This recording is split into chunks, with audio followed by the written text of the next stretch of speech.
Hi kiddos, it's Mrs. Hirzel here. Today we're going to be talking about resumes. A resume is simply a brief one-page document where you're going to be discussing your education, your past work experience, any activities that you're involved in school or have been involved in school, any volunteer work, and any awards that you've received throughout your high school career. The whole point of a resume is to ensure an interview. That's what you're using your resume to do. So basically, you want to make your resume as impressive and honest as possible so that they know that you're ready for the challenges of the job that they're hiring for. So what we're going to do today, I'm going to take you through some of the materials that you can find on Schoology. I'm going to look at a sample resume. We're also going to be looking at and discussing some of the finer points and important things in different sections of the resume.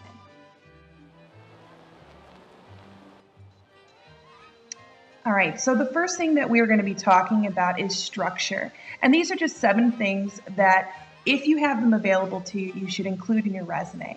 The first is your contact information, obviously, so they can contact you for an interview. The second is an objective, which is simply a statement of your intent. And we'll talk about this more specifically later. The third thing is your educational experience. The fourth is any work experience, your previous employers, and your duties for that experience. The fifth is any high school activities you currently participate in or have participated in throughout high school. The sixth is your volunteer experience, and you should have some because you've had volunteer hours almost every year. And then the seventh is any honors and awards that you've received throughout your high school career. All right, so now what we're going to do is I'm going to take you through Schoology and show you where your resume resources are. And I'm also going to show you 2 example resumes so that you can get a feel for what we're going to be talking about. So the first thing you're going to do is click on your writing portfolios, materials, and handouts. And for both AP and English 4, it's in your resources folder. Then you're going to be clicking quarter 1. You're going to be clicking resumes. And you have a bunch of materials here. The first is What is a Resume from Owl at Purdue. This is a wonderful site, and I definitely suggest that you read it, especially to understand what an objective is a little bit more. I think it's really important that you read that. The second thing that we have on here is a great example of a student resume. Now, it is a student resume. It has some great advice on it, but maybe great is a little bit too much. It is missing an objective, which you should have.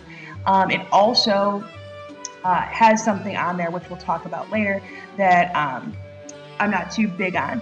You also have other examples of chronological resumes, functional resumes, and we also have 3 examples of bad resumes, and you can look at those and see exactly where these students went wrong and why they went wrong. And then finally, we have resumes for high school students, a document that I have compiled for you, okay, with some tips and tricks that I would definitely check out. Okay, and you should have a hard copy of this. So let's go to Owl at Purdue first. They have a great example of a resume. Okay, so this is Goliath Barnaby's resume. And if we could please just take a moment to understand that Goliath Barnaby has a sweet name. It's absolutely fabulous.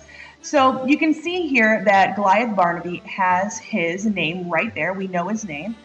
Enlarging it a little bit will completely work for you. He also has his contact information all there. And one thing that I really want to point out is that his name is gbarnaby@purdue.edu. Please do not put your email that says crazychick24 at hotmail.com. Please put a professional email there. Thank you. This is you want to get a job, and you want to make sure that they take you seriously.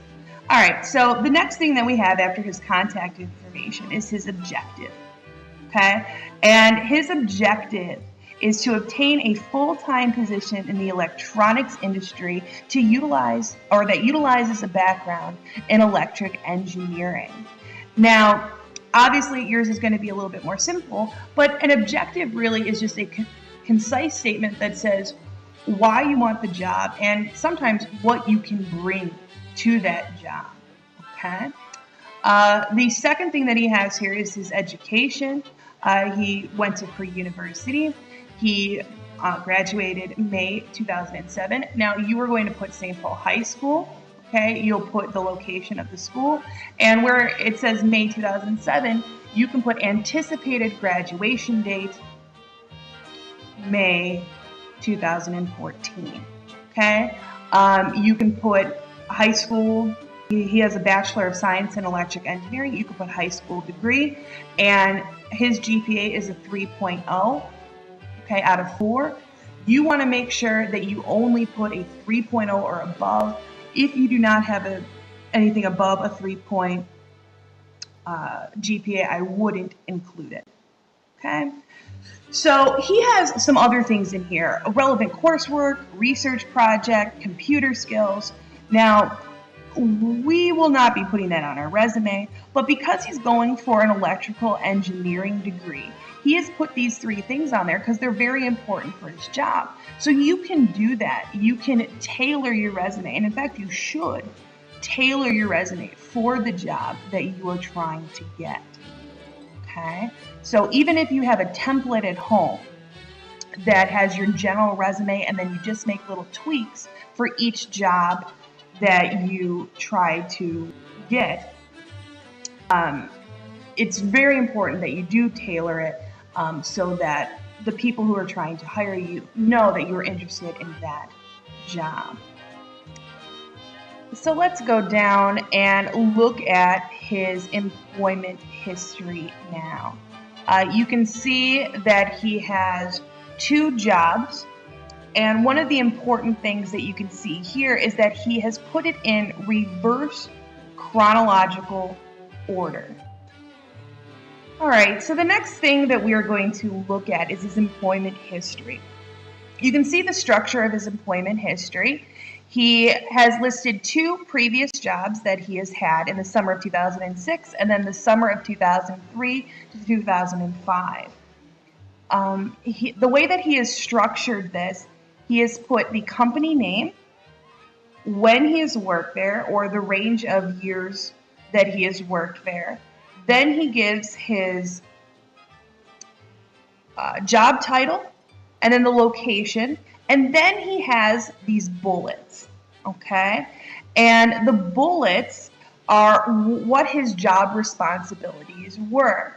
Now, one thing you can see here that I want to point out is that he has put his jobs in reverse chronological order, okay? So he has put his most recent job first, and that's what you're going to want to do, both in your employment section as well as your activities section.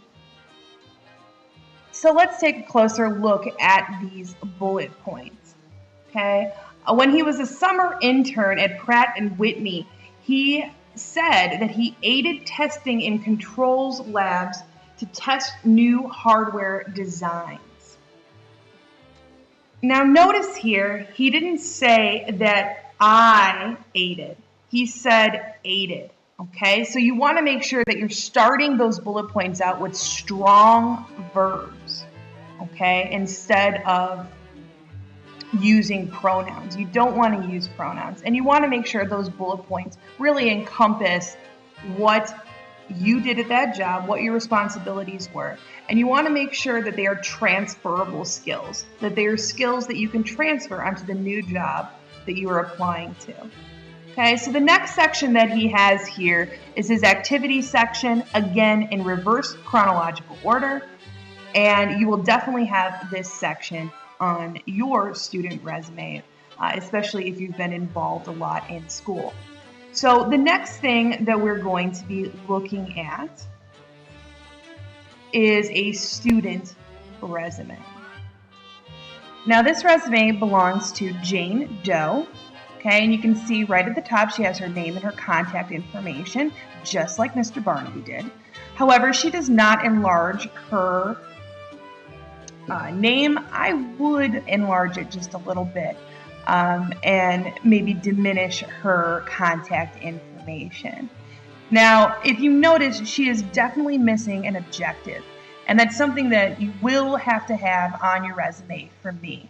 But she does have her education. She formatted it a little bit differently. And then she has 2 pieces of work experience. One is an actual job, and the other is her volunteer experience. And this is how she's decided to structure her resume. Now, with her National Honor Society volunteer work, I probably would have bolded that as well, but other than that, it's formatted very well. Again, you can see that her bullet points are starting with verbs, strong verbs, maintained, coordinated, organized. You can also see again that they're in reverse chronological order. Okay, and if you look at the bottom of this document that you have, remember this is the great student resume with air quotes. At the end of this document, you can see that they actually give you a list of different verbs that you can use so that you aren't repeating yourself, you're not sounding redundant, and you're using strong verbs for the bullets in your resume. Now she has her activities, again, reverse chronological order. You will definitely have an activity section, an award section, okay, as well as a references section. Now this is the part I don't like. Please do not include a references section. You do not need to do that. They will ask for references if they need references from you, and you will probably get reference letters from your teachers or previous employers, or you will simply just list your references on an application. So you do not need to put this on your resume. You do not need to waste the space, and it's kind of an old thing to do. So you want to make sure that your resume is as modern as possible. So that is my spiel on resumes. You can see with this document there are a lot of great resources for you, and we went through 2 different resumes, but there are definitely options for how you can set up your own resume when you go to write it for your writing portfolio. Number 1, what I want you to take away is that you need to make sure that your resume is visually pleasing. It should be easy to read, consistently formatted, okay? All your bullet points should look the same. All your different headings for your activities and your objectives should look the same. My suggestion is to use Times New Roman, 10 to 12 point font. You should have 1-inch margins. You should follow kind of the MLA way of doing things. So that it's consistent and it's not harsh and it's easy to understand who you are, what your experience is, and why you want the job. All right, so hopefully going through some of those resumes with me was helpful to you. So now you have at least 2 examples that you can see. And of course on Schoology, there are more examples for you to look at. So let's kind of review and talk about some of the major tips that I'm hoping that you got from this video.